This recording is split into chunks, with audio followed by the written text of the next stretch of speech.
Name of Allah, who is most merciful and most beneficent. Assalamu alaikum. Today my topic is Absalom and Achitophel, written by John Dryden.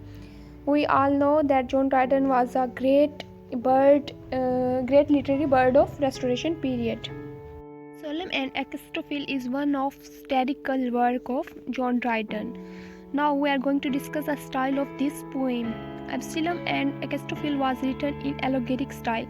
Means to say कि इसमें जो चीज़ें बताई गई हैं उनका dual mean है, having double meanings. Means to say कि जो इसमें करेक्टर्स हैं वो एक सिंबॉलिक करेक्टर्स हैं, वो रियल में नहीं है, उनको सैम्बल्स किया गया चार्ल्स टू के साथ, जो कि रेस्टोरेशन पीरियड का किंग था।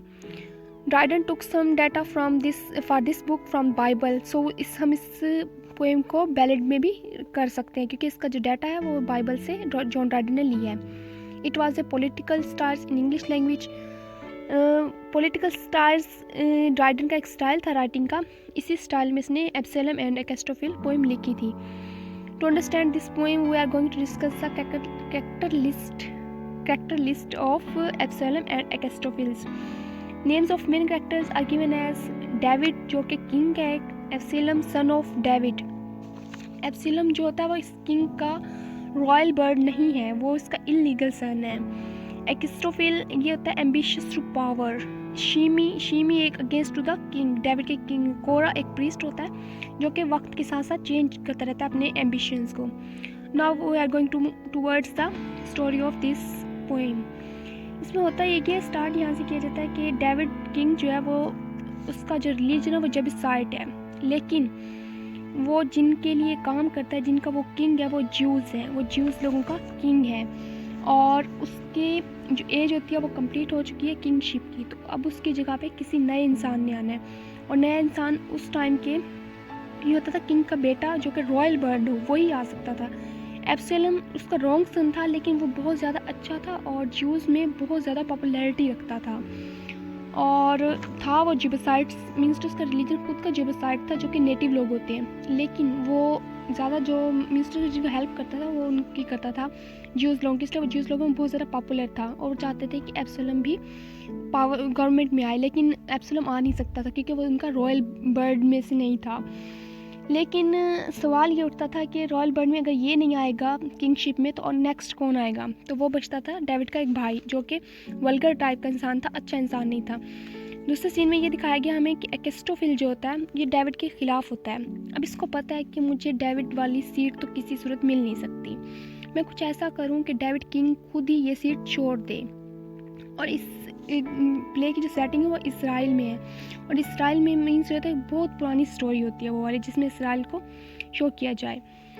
तो एकेस्टोफिल जो होता है वो एब्सैलोम को अपने साथ कर लेता है और काफ़ी दिन उसको अपने साथ रखता है और उसके साथ करता रहता है कि तुम्हें ना डेविड के ख़िलाफ़ उठना चाहिए, तुम खुद उसकी सीट पे आ जाओ। लेकिन अब जो एब्सैलोम है वो एक इंतहाई क्लेवर इंसान है और अक्लमंद भी है, तो उसे पता होता है कि कुछ भी कर लूँ मैं अपने बाप की जगह पे नहीं आ सकता क्योंकि मैं उसका रॉयल बर्ड नहीं हूँ। तो लेकिन मसला अब ये होता है कि डेविड का कोई भी और ऐसा बेटा नहीं है जो कि रॉयल बर्ड्स में से हो। ऐसा करते करते एकेस्टोफिल जो होता है वो एब्सैलोम की काफ़ी सारी ब्रेन वॉशिंग कर देता है और वो राज़ी हो जाता है कि मैं अपने बाप के ख़िलाफ़ खड़ा हो जाऊँगा लड़ने के लिए।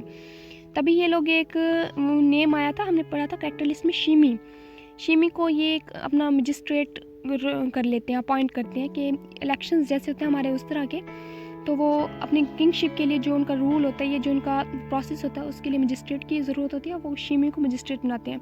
लेकिन ये मजिस्ट्रेट जो होता है ये एकेस्टोफिल का बंदा होता है और एकेस्टोफिल तो हमें सबको पता है कि वो डेविड के बहुत ज़्यादा अगेंस्ट है। तो वो जो होता है वो आते ही ना arrested the supporting people of the king and release the people of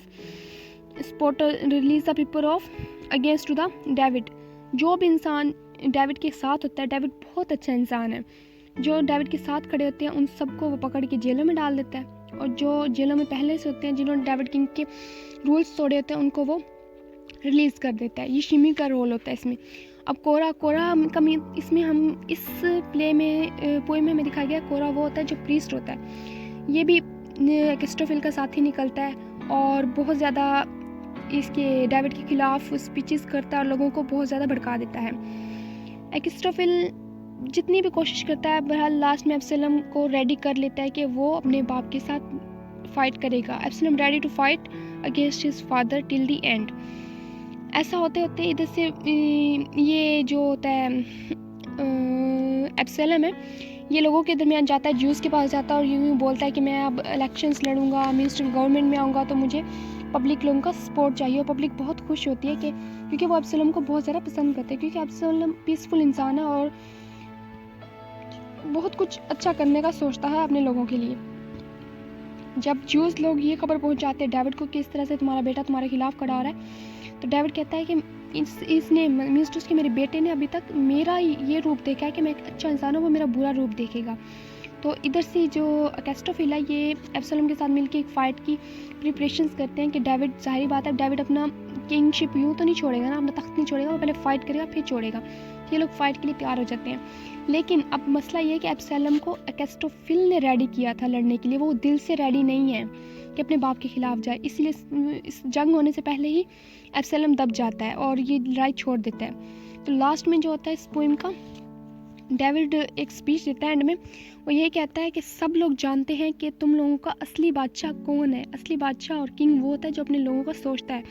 भले मैं जेबूसाइट्स मीन्स रिलीजन से बिलोंग करता हूँ, मैं जेबूसाइट्स हूँ, लेकिन मैं ज्यूज़ के लिए काम करता हूँ और ज्यूज़ के लिए काम करता रहूँगा। तो यहीं पे ये प्ले ये लोग एंड कर देते हैं। अब हम जाएंगे इस प्ले के थीम की तरफ कि थीम क्या है। मिस्टर कम हमें कौन कौन सी बातें इस प्ले में बताना चाहता है। वो ये बताता है value of A royal bird. हम पढ़ रहे हैं रेस्टोरेशन पीरियड कि ये एक बर्ड था, लिटरेरी बर्ड है जॉन ड्राइडन, इसकी पोइम का हम थीम भी रेस्टोरेशन पीरियड के लिहाज से पढ़ेंगे। Value of a royal bird, fight between father and son, क्योंकि डेविड भी किंगशिप के पीछे था, क्राउन चाहता था और एब्सलम भी क्राउन ही चाहता था। फाइट बिटवीन जेबूसाइट्स एंड ज्यूस की है कि ज्यूस कहते थे हमारा किंग जो वो हमारे ही रिलीजन में से बिलोंग करता हो, जबकि जेबूसाइट्स कहते थे कि हमारे वाला आए, और उनके रिलीजन को काफ़ी ज़्यादा मीन्स उसके डैमेज हो रहे थे, दोनों के रिलीजन्स को बहुत ज़्यादा नुकसान पहुंच रहा था उस दौर में, इसलिए इसको रिलीजियस फाइट भी कहते हैं। The story of King Charles is similar with the story of King David of Absalom and Achitophel. हमने स्टार्ट में ही ये बात डिस्कस की थी कि ये जो स्टोरी है ये अकेली एक आम मीन्स डेविड और एब्सलम की स्टोरी नहीं है, बल्कि एक एलोगेरिक वर्क है जिसकी रिजेम्बलेंस मिलती है हमें चार्ल्स सेकंड के साथ। तो अब हम इसकी रिजेम्बलेंस ढूंढते हैं, resemblance of Absalom and Achitophel poem with the story of Charles second. Here the resemblance is given as below. Role of Charles II to Charles II is presented by the role of David King. Means to say कि जैसा David king का हमारी इस poem में role है कि वो अच्छा इंसान है, उसके बेटे ने उसको धोखा देने की कोशिश की है, वही रोल रेस्टोरेशन पीरियड में चार्ल्स सेकंड के साथ था। वो भी ऐसा इंसान था, उसको धोखा देने की कोशिश की थी।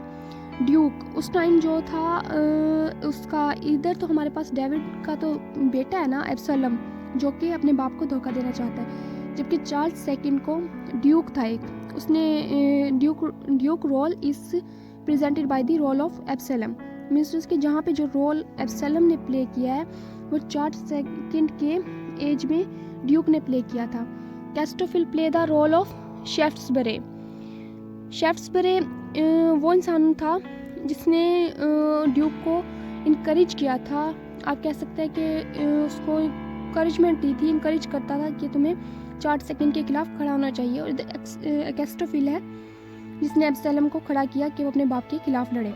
बट टिल द एंड हमने देखा कि सिर्फ डेविड ही किंग रहा और उसने अपनी गवर्नमेंट के सामने, अपनी पब्लिक के सामने अनाउंस किया कि अच्छा किंग वही होता है जो अपनी गवर्नमेंट के साथ, अपनी पब्लिक के साथ लॉयल होता है और हमेशा खड़ा रहता है। I hope that you like it.